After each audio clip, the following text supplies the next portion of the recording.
Хәйрле көн, дуслар. Бүген безнең лицей-интернатта шаяндар һәм утҡырҙар йыйылды. Шаян КВН лигаһы уйынында ҡатнашҡан командаларҙың ҡайһы иң шаяны икән? Ниндәй команда еңеү яулар? Бөгөнгө сюжетыбыҙ ошо хаҡта булыр. Шаян лига яңы уйын миҙгелен төньяҡ көнсығыш төбәгенән башлап ебәрҙе. Фестивалдә ҡатнашыусы командалар барыһы ла ныҡлы әҙерләнгәйнеләр. Уйын бик көсөргәнешле барҙы. Уйын тураһында нимә әйтерһегеҙ?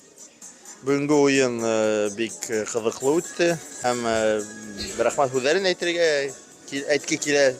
Быйылғы Шаян лига беҙҙең икенсе миҙгелен башланы һәм Мәғариф министрлығы менән берлектә, Йәштәр сәйәсәте комитеты менән берлектә ошондай матур Мәсәғүт ауылында, Дыуан районында матур фестивальдән башлап ебәрҙек. Йәш КВНсылар юморға бай, шаяртыуҙары, бейеүгә, йырға оҫталыҡтары менән тамашасының күңелен арбаны. Беҙ Арый ауылынан, Арый урта мәктәбенән Арый туҡталыш КВН командаһы булабыҙ. Беҙҙең командабыҙ 2015 йылдан бирле сығыш яһай, шул уҡ юл ҡағиҙәләрен иҫкәртеү буйынса ла КВНда ҡатнашабыҙ, урындар алабыҙ, республикаға ла йөрөйбөҙ. Бик әүҙембеҙ. КВНда нисәнсе йыл уйнайбыҙ? Беҙ КВНда 2-нсе йыл уйнайбыҙ. Беҙгә КВНда уйнарға бик оҡшай. Беҙ бөтә команда менән ял көндәрҙә йыйылышып, бөтә шаяртыуҙарҙы үҙебеҙ уйланыҡ. Беҙгә әлбиттә уҡытыусы ярҙам итте һәм шулай матур итеп бөтә уйнап беҙ әҙерләндек. Уйындың һөҙөмтәләре ошондай булды.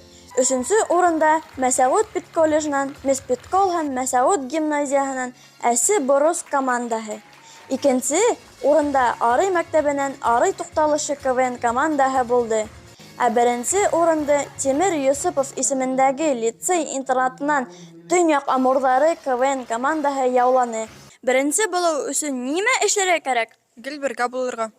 Шаяртыуҙарҙы бергә яҙырға. Тик ала барырға кәрәк. Бөгөнгө уйында командалар башҡорт телендә уйнанылар, башҡортса шаярттылар.